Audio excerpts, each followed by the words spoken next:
세요? 결혼한 지 3년 만에 이혼 서류에 도장 찍고 이제 자유의 몸이 된 30대 여성입니다. 결혼 생활을 3년 했다지만 마치 30년이라도 산 것 마냥 몸과 마음이 폭삭 늙어버린 기분이에요. 자유의 몸이 되었다고 표현했지만 여전히 그때를 생각하면 심장이 벌렁벌렁 뭔가에 쫓기듯 불안한 마음이 들고요. 왜 그렇게 참고 살았는지 모르겠네요. 남편하고는 대학교에서 알게 된 사이입니다. 좀 더 구체적으로 말하자면 같은 전공은 아니었는데 저는 학교 홍보 모델이었고 남편은 방송 동아리 멤버였거든요. 그래서 이래저래 활동이 겹치는 일이 많을 수밖에 없었죠. 하지만 그렇다고 그때부터 연애를 한 건 아니고 그냥 적당히 가까운 사이로 지냈어요. 그러다가 본격적으로 사이가 발전한 건 제 나이 27, 이직을 하면서였습니다. 마침 제가 이직을 하게 된 회사가 남편 회사랑 멀지가 않았거든요. 그래서 퇴근길에 이따금씩 만나 맥주도 한잔하고 그러던 게 어느 순간 주말 약속이 되면서 누가 먼저 우리 사귀자 한 것은 아니었는데 정신 차리고 보니 다들 저희 둘이 사귄다고 생각하더라고요. 그리고 저희도 뭐 딱히 부정하지 않았죠. 연애하는 동안 남편의 주된 고민과 걱정거리는 바로 시부모님에 관한 것이었어요. 남편이 말하길 원래는 시부모님께서 작은 식당을 하셨다는데 아버님께서 술을 너무 좋아하다 보니 손님들하고 어울려서 술을 마시는 일도 비일비재했고 또 그러다 보니 기분 좋다고 돈 안 받아 뭐 한다고 돈 못 받아. 그뿐 아니라 걸핏하면 손님들하고 시비가 붙는 일도 있다 보니 결국 몇 년 못하고 식당을 닫으셔야만 했다고요. 그리고 이후로는 아버님께서 어디 마땅히 취직하기도 어렵고 그렇다 보니 건설 노동자로 일을 하게 되셨는데 그렇게 일을 시작한 지 몇 달 만에 3층 높이에서 떨어지셨답니다. 그런데 산재 처리를 못 받으신 이유가 아버님이 그때도 술에 취한 상태셨던 거지요. 그러니 뭐 회사 입장에선 아버님 한 사람의 잘못으로 몰고 갔고 게다가 그 사고로 아버님이 장애가 생겨서 어머님이 집안의 가장이 되실 수밖에 없으셨다고요. 그런데 남편은 그런 어머님에 대한 연민이랄까 그런 게 전혀 없어 보였어요. 오히려 한심하다며 그런 남편도 남편이라고 이혼도 못하고 사는 어머님이 바보고 멍청이고 미련하단 식으로 표현을 했을 정도니까요. 그리고 말이 나왔으니 말이지만 막말로 저도 이혼까지 한마당에 게다가 제 이혼의 시발점이기도 하니까 가감없이 말해보겠습니다. 저희 아버님은 장애가 있다는 이유로 가족들로부터 온갖 배려와 양보는 다 받으려고 하시고 동시에 당신이 하고 싶고 드시고 싶으신 건 얼마나 많으셨는지 정말 주변 사람들을 달달 볶는 게 이런 건가 싶을 정도로 요구사항이 많으셨어요. 게다가 어머님은 정작 그런 아버님한테는 싫은 소리 한번 제대로 못하셨으면서 자식들한테 특히 아들 며느리한테는 아주 앓는 소리 죽는 소리를 얼마나 해대시는지 이루 말할 수가 없었죠. 남편과 연애를 하던 당시에도 남편과 데이트를 하고 있으면 정말 농담이 아니라 10번에 7번은 어머님에게 연락이 와서는 너는 내가 이렇게 사는데 걱정도 안 되니? 내가 누구 때문에 이렇게 참고 사는지 알기는 하는 거야. 내가 그때 너만 아니었으면 지금 이렇게 안 살아. 나도 진작에 내 살 길을 찾았어야 하는데 자식 새끼가 알아주지도 않고 내 팔자도 참 기구하다. 너는 나한테 그러면 안 되는 거야. 내가 그래도 버티고 네 아버지 옆에 있었으니 지금 이 정도나 해놓고 사는 거지. 아니었어 봐라. 네 아버지 밑에서 네가 사랑구실이나 하게 컸겠나. 그리고 어머님의 이런 하소연이 반복될 때마다 남편은 아무리 내 부모라지만 내가 언제까지 받아줘야 되는 건지 모르겠어. 진짜 너무 힘들어. 하루라도 빨리 나와야지. 지긋지긋해. 어머님도 어디 마땅히 당신 이야기를 할 만한 곳이 없으니 오빠한테 그러시는 거겠지. 오빠도 많이 힘들겠지만 그래도 이해해드리려고 해봐. 너는 이런 부모를 더 본 적이 없으니 이해 못할 거야. 나 정말 하루빨리 너랑 결혼해서 우리 둘만의 가정을 꾸리고 싶다. 그러면 나는 정말 너하고 우리 사이에서 태어날 우리 아이들만 보고 살 거야. 나는 아버지처럼 가족한테 짐이 되지는 않을 거야. 절대로. 남편의 하소연인지 다짐인지 아무튼 그런 대화가 오갈 때마다 저는 그런 남편이 너무 안 됐어서 토닥여주고 진심으로 위로했어요. 그리고 어째서인지 저만큼은 남편에게 상처를 주면 안 된다고 생각했죠. 그래서 남편이 프로포즈를 해왔을 때도 그걸 거절한다는 건 아예 상상조차 하지 못했습니다. 이제 와서 말이지만 남편이 가진 거라곤 소위 몸뚱아리밖에 없는 말 그대로 빈털터리였는데도 괜찮았어요. 다행히 제가 좀 여유가 있었고 남편 말대로 우리 두 사람의 가정을 꾸리면 그때부터 모아나가면 된다고 까짓 거 한번 해보지 뭐 하는 나름의 의지도 있었거든요. 게다가 저희 친정부모님도 워낙 인정이 넘치시는 분들이셨고 진작부터 남편의 사정은 어느 정도 알고 계셨다 보니 그런 부분을 문제 삼진 않으셨지요. 오히려 저와 남편을 다독이며 부족하거나 어려운 건 당신들이 도와주시겠다 말씀하실 정도였거든요. 그런데 식을 올리고 반년 정도 지내니까 남편이 연애할 때랑은 완전히 다른 사람이 되었습니다. 본색을 드러냈다고 표현하는 게 맞을런지. 아무튼 언젠가부터 툭하면 이 세상에 자기 엄마보다 불쌍한 사람은 없다는 듯이 말을 하더라고요. 그리고 처음엔 그냥 뭐 결혼하면 남자들이 효자가 된다더니 남편도 약간 그런가 싶었는데 날이 갈수록 이것도 받아주는 게 보통 일이 아닌 거예요. 자격지심인 건지 뭔지 듣고 있기가 얼마나 불편했는지 몰라요. 가령 저희 부모님이 골프라도 치러 가시는 날이면 장인 장모님은 팔자도 좋으시다면서 어머님은 오늘도 건물 청소하러 가신다고 제 앞에서 한숨을 푹푹 쉬어대질 않나. 그리고 남편이 제 앞에서 그럴 때면 솔직히 제가 무슨 말을 할 수 있었겠어요? 어머님이 건물 청소하러 가시는 걸 위로라도 해야 했을까요? 그렇다고 저희 친정부모님더러 골프는 그만 치시라고 해야 했을까요? 왜 그런 시시콜콜한 이야기까지 남편한테 하냐 하신다면 제가 한 것도 아니었어요. 저는 부탁한 적도 없고 바란 적도 없는데 심지어 저희 친정부모님도 부담스러워 하셨는데 그럼에도 불구하고 남편이 저희 부모님한테 시도 때도 없이 안부 전화랍시고 연락을 드려서는 오늘은 뭐 하시냐 다음 주엔 뭐 하시냐 물어대고 그러다가 저런 이야기가 나오면 그때부터 제 앞에서 몇 번이나 울거먹었는지 몰라요. 그래서 한 번은 제가 도대체 나더러 어쩌라는 거냐 도무지 뭐라고 대꾸를 해야 할지 모르겠다니까. 그냥 하는 소리랍니다. 부부간에 그런 하소연도 못하냐 그래요. 그러면 저는 그냥 듣고만 있는데 그러면 또 저더러 너는 우리 어머니가 불쌍하지도 않냐? 장모님 일이라고 생각하면 가슴이 아프지 않냐? 미치고 팔짝 뛰겠더라니까요. 그런데 그게 다가 아니었어요. 하루는 퇴근하고 오니까 어머님이 연락도 없이 저희 집에 와 계셨습니다. 어떻게 들어오셨냐니까 집에 오니 아무도 없어서 남편에게 전화를 하셨고 남편이 비밀번호를 알려드려서 들어와 계셨다고요. 황당하고 솔직히 어이가 없었죠. 마음대로 비밀번호 누르고 집에 들어와 있는 시부모님이 계시다는 이야기는 들어본 적이 있었지만 그게 제 이야기가 될 줄은 상상도 못했으니까요. 게다가 오신 이유가 아버님하고 다투셨다는 거예요. 아버님하고 다투다가 내가 언제까지 이렇게 당하고만 살아야 되나 싶어서 집을 나오셨는데 마땅히 갈 곳이 없어서 저희 집으로 오셨다대요. 그리고는 울상을 지으시는 어머님께 제가 무슨 소리를 할 수 있었겠어요.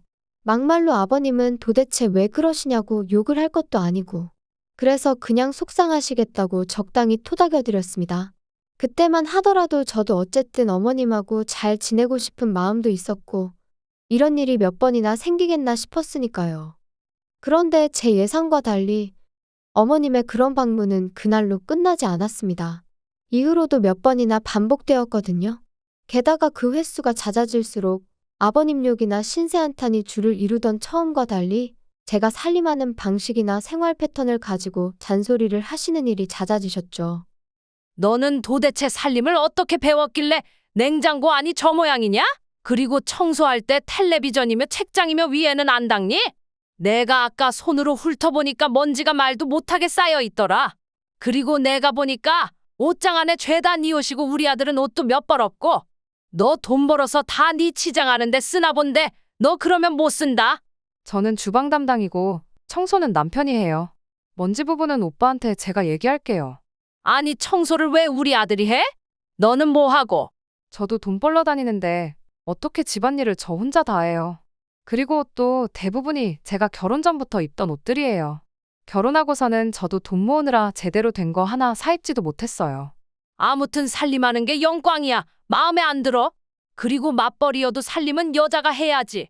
나는 내가 혼자 돈 벌면서도 집안 살림 다 하고 자식들까지 키웠어. 그러니까 내 앞에서 힘들다 소리는 하지 마라. 그리고 이렇게 대화만 오가고 끝나면 그나마 다행이죠. 문제는 저희 어머님은 당신이 뭔가 지적을 하나 하면 제가 그 자리에서 바로바로 고치길 바라세요. 가령 반찬이 없다 하면 반찬을 바로 하는 걸 보셔야 비로소 잔소리를 멈추셨고 새로 빨래를 하는 흉내라도 내야 직성이 풀리시는 눈치셨거든요. 그리고 이런 일이 넉 달 넘게 이어지니 저도 정말 돌아버리겠다 싶대요. 그래서 결국엔 안 되겠다 싶어서 남편한테 나 더는 이렇게 못 살아. 내가 어머님 하녀도 아니고 어머님 비위까지 다 맞춰드려야 해? 나랑 둘만의 가정을 꾸리고 싶니 어쩌니 하더니 이게 지금 오빠가 말한 그 꿈꾸던 결혼 생활이야?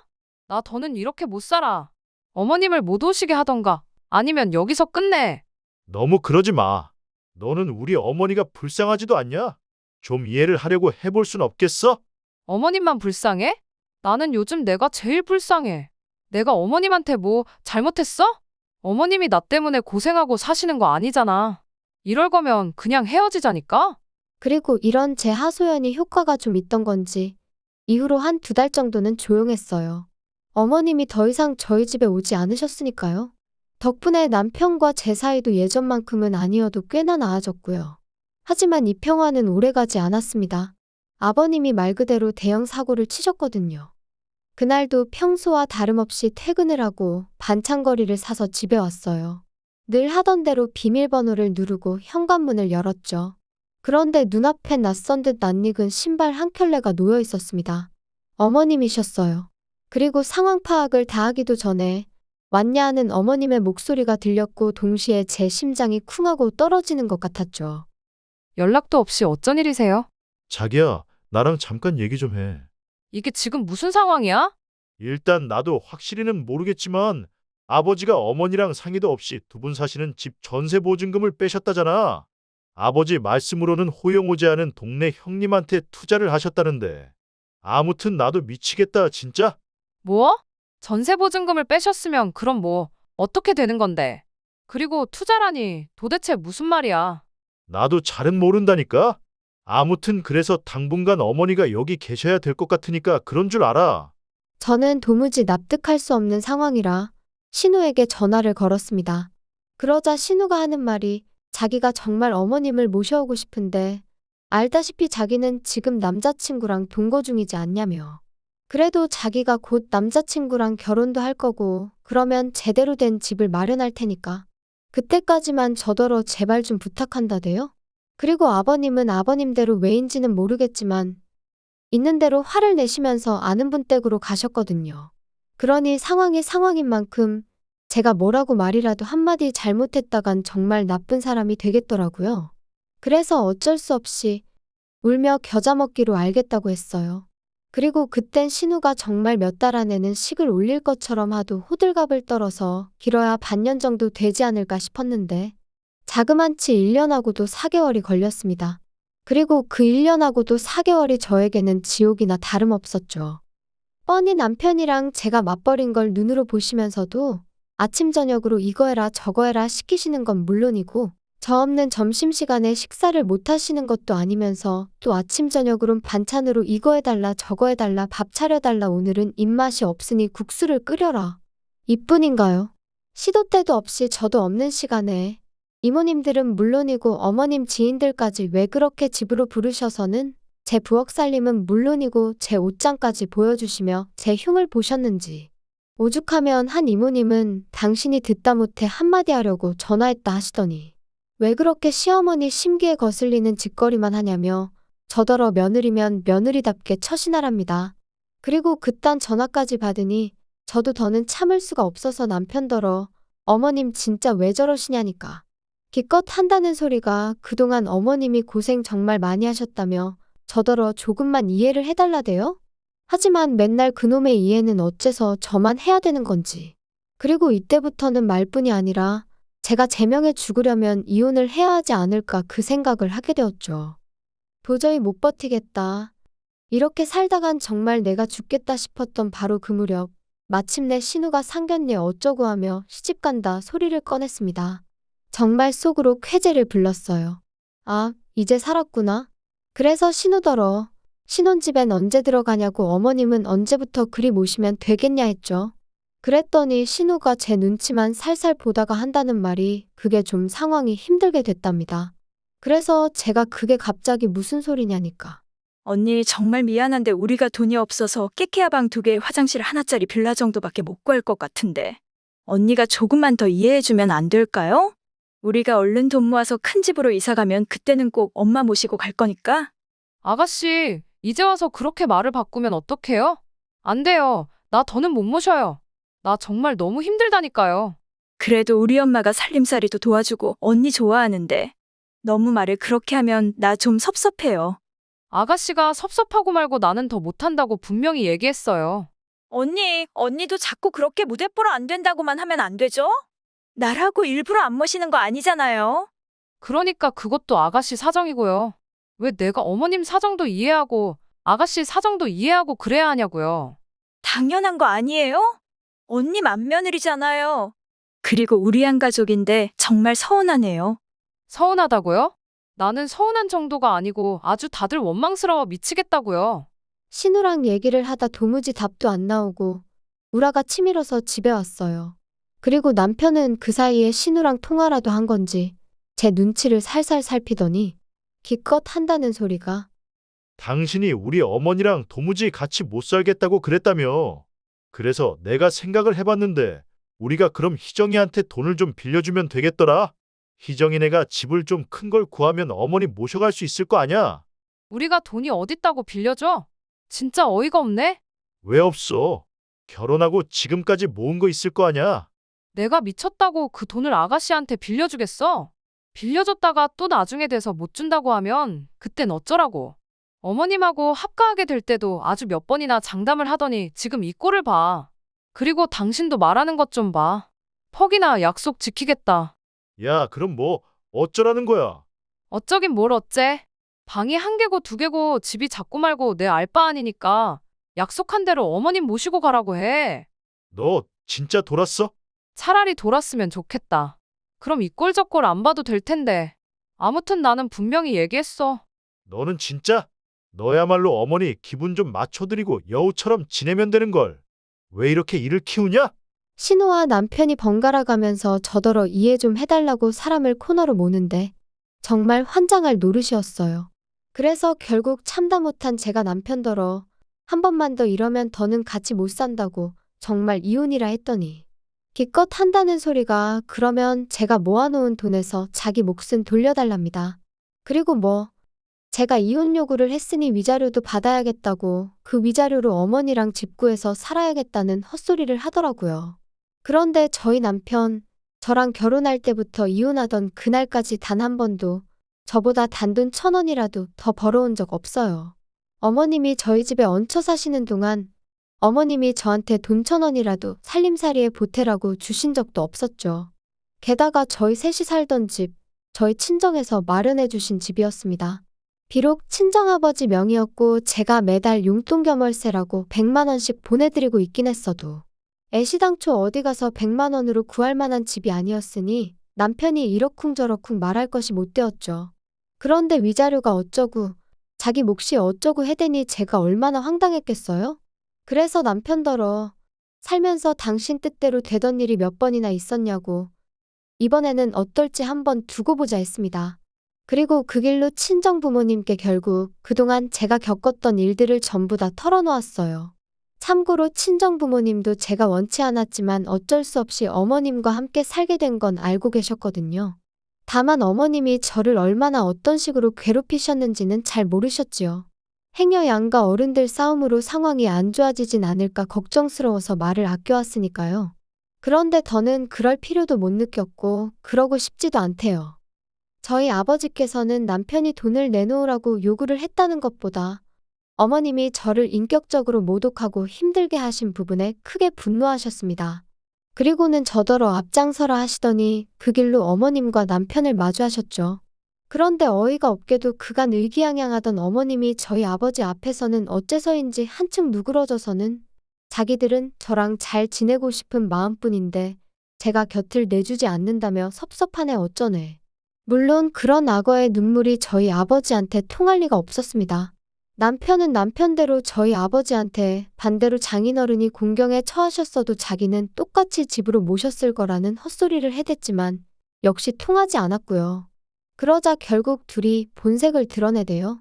알아서 살게 내버려두면 되는 걸 왜 부모가 끼어드냐며 저희 아버지를 이상한 사람처럼 몰고 갔으니까요.